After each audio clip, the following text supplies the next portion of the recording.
conéctate con el debate de la reforma eléctrica. Resumen. Foro 17. Energías limpias y medio ambiente. Sin duda alguna, nuestra participación será fundamental para contar con la información necesaria en el marco de la opinión que la Comisión de Medio Ambiente emitirá sobre la iniciativa de reforma constitucional en materia eléctrica presentada por el Ejecutivo Federal. El hecho de que México contribuya actualmente con más del 1% de las emisiones puede compararse con naciones como los Estados Unidos y China, que juntan un poco más de la mitad de las emisiones mundiales, y hace que algunas personas tomen una postura cómoda y a veces cínica.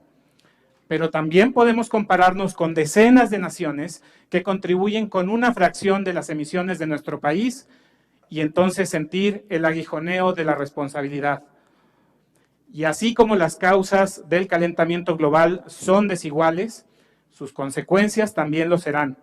Los pobres de la Tierra son más vulnerables y afectados por el calentamiento global y eso no es distinto en nuestro México. Las consecuencias también serán desiguales en el tiempo. Si no hacemos lo suficiente, los infortunios más grandes los enfrentará mi sobrina Sara, las hijas e hijos de quienes estamos en este recinto, las próximas generaciones. Es por ellas que nuestro tiempo representa la oportunidad más grande para la generosidad y la solidaridad. Uno de los argumentos más recurrentes de quienes no están de acuerdo con la propuesta de reforma eléctrica es que aumentará los costos ambientales, lo cual nos parece fuera de lugar. Si hay algo donde pone énfasis la reforma es precisamente en el cuidado del medio ambiente. En este sentido, para contribuir en la lucha contra el cambio climático, el gobierno mexicano elevará por primera vez a rango constitucional la transición energética. Deja de estar, en 2015 hubo una ley en torno a la transición energética, estaba a nivel reglamentario. Ahora lo que se propone es que se eleve a rango constitucional. Y tendrá como objetivos regular el aprovechamiento sustentable de la energía, establecer las obligaciones en materia de energías limpias y reducir la emisión de las emisiones contaminantes. La transición energética en el contexto del cambio climático es de vital importancia para aminorar las adversidades ambientales. En la reforma eléctrica se propone una adición al artículo 27 constitucional. El Estado mexicano queda a cargo de la transición energética, lo cual es fundamental. Ahí podemos ver que la CFE genera alrededor del 37% de energías limpias. La siguiente, por favor. Ahí hay un comparativo con los privados. Y nuevamente en proporción, la CFE, dentro de su producción de electricidad, tiene un mayor porcentaje de energías limpias. La reforma constitucional, como está planteada actualmente, primero, se contrapone a la protección ambiental y al combate al cambio climático. Segundo, continuará frenando la transición energética en la que ya está el resto del mundo. Impide, hay que poner atención a esto, impide la escala necesaria de las energías renovables, y hablaremos más de ello. Mantendrá los impactos a la salud de la población por las emisiones contaminantes de las plantas de combustóleo y de carbón de CFE. La mantendrá. Esto no es nuevo, esto tiene décadas. Convertirá a nuestro país, en caso de aplicarse, en el primero del G20 que no cumpla con sus compromisos, las llamadas contribuciones nacionalmente determinadas ante el Acuerdo de París. Sin embargo, y esta es la parte fundamental del mensaje, aún podemos diseñar y nos merecemos los mexicanos todos juntos, constructivamente, escuchándonos, aportando lo mejor de cada uno de nosotros, diseñar y construir una política en materia energética que sea transparente, que sea justa, eficiente y limpia, y que optimice. Es un problema de optimización y así tendríamos que manejarlo, que optimice los beneficios sociales, económicos, ambientales y climáticos para el país. Acá está un poco cómo han evolucionado las emisiones de CO2 de la CFE por tipo de tecnología y este cambio hacia el uso del gas natural pues nos ha permitido que se hayan podido reducir las emisiones en algunos momentos, a pesar de que haya crecido la generación o que la reducción haya sido mayor a la reducción de la generación por este cambio en el mix. La CFE sí está pensando en tener una transición, pero sabemos que pues por la realidad tecnológica, económica y demás va a ser una transición gradual.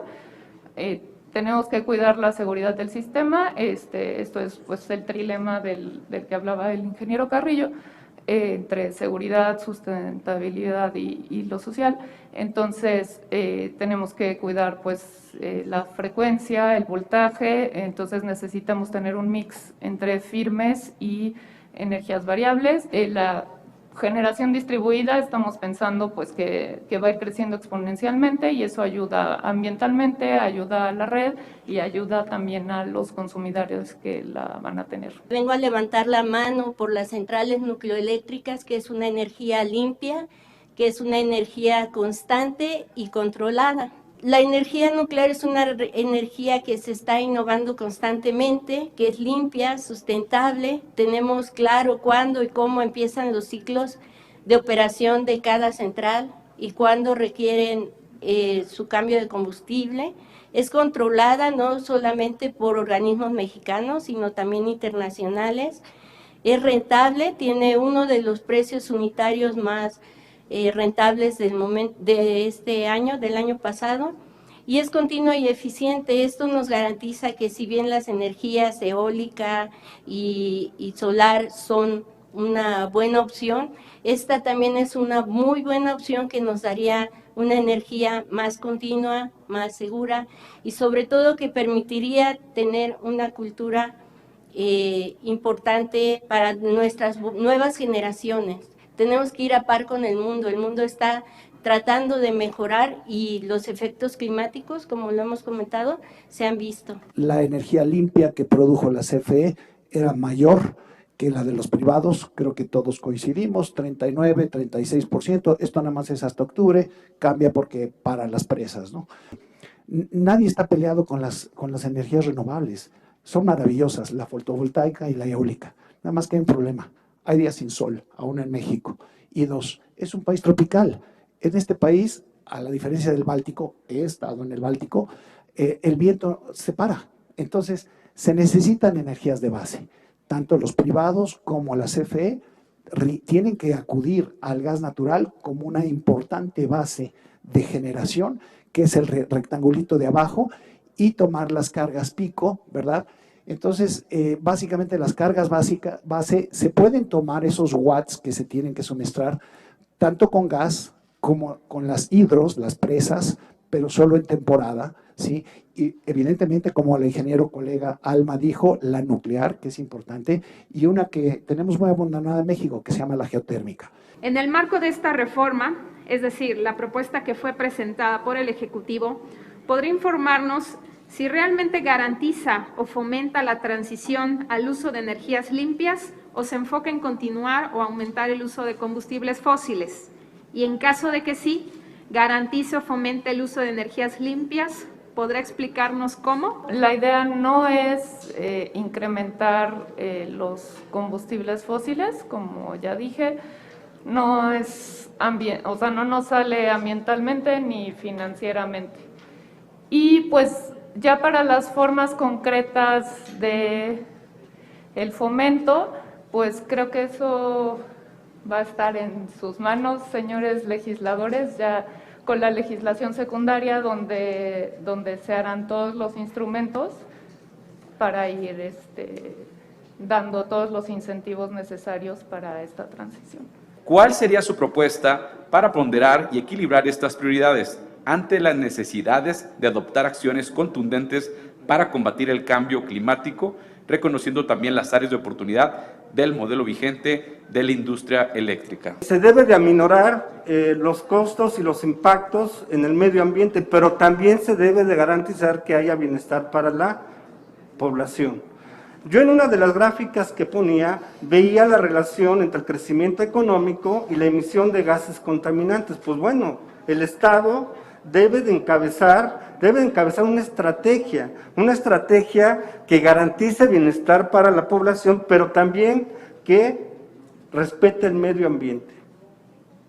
¿Por qué insistir primordialmente en incentivos para las centrales privadas de energías renovables y en lugar de establecer incentivos para la eficacia energética que beneficia directamente a los usuarios finales?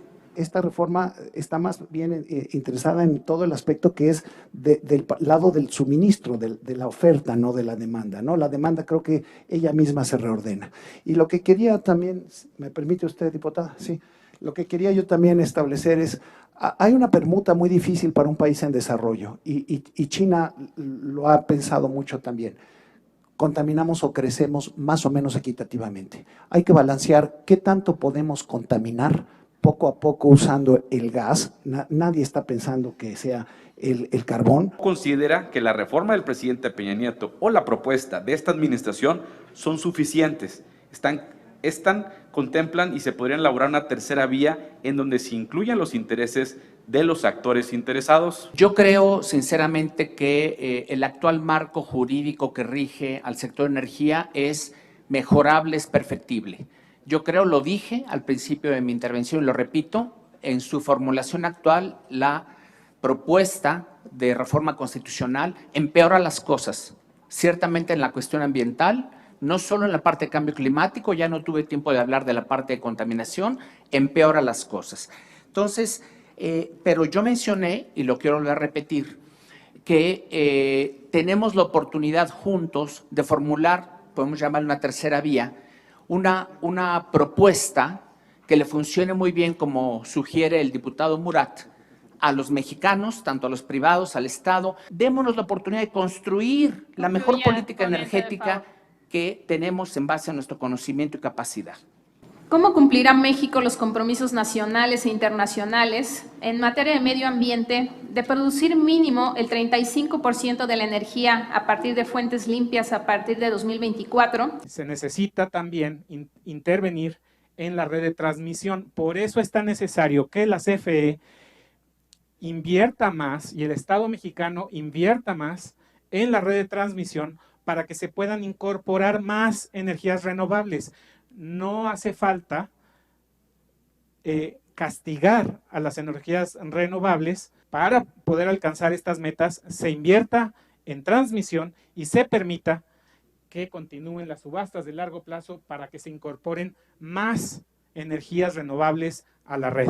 ¿Cuáles fueron las prioridades, necesidades o visiones energéticas de la pasada administración que motivaron la implementación de una transición energética y cuáles son las del actual gobierno? La administración pasada tenía como una visión más de mercado con incentivos, por ejemplo, de los certificados de energías limpias y otros instrumentos para fomentar las renovables. Y esta reforma es como más de planeación centralizada, aunque el objetivo de las dos es tener una matriz mucho más limpia. Y en cuanto a objetivos sociales, en la reforma de 2013 se incluyó el Fondo Social el FESUE, que es para electrificar comunidades y electrificar nuevos asentamientos urbanos con recursos del mercado eléctrico mayorista. Y en esta administración la propia CFE está llevando a cabo varios proyectos para electrificar a las comunidades. ¿Cómo se cumplirán las metas de generación limpia con una regulación que desincentiva la inversión en energías limpias? No creo que haya un retroceso en cuanto a transición energética. Y también de algunas de las propuestas que había dado el doctor Fernández, también la CFE va a estar impulsando hogares solares, empezando por lugares de clima extremo, donde se pueden poner techos solares, pues sobre todo por Mexicali, Hermosillo, esas zonas. O sea, sí tenemos programas para estar impulsando las energías limpias y vuelvo a decir, mucho del ambiente y de los instrumentos específicos va a depender de la legislación secundaria y de las decisiones que se tomen en esta Cámara.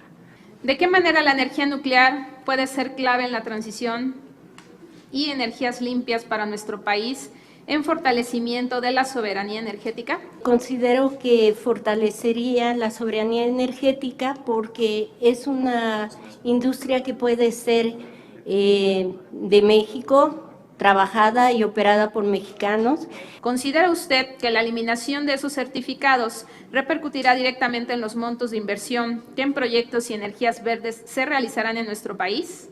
¿Cree que las empresas tendrán algún incentivo para usar las energías limpias si se eliminan esos certificados? La cancelación de los certificados de energías limpias, de todo este mercado, de hecho, pues definitivamente reduce los incentivos a la inversión porque finalmente se necesitan para poder ir transitando hacia una mayor generación de energías renovables.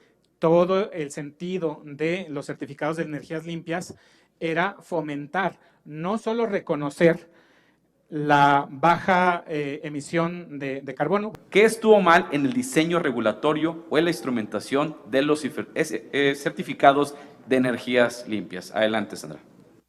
Sí fueron pensados para inversión nueva.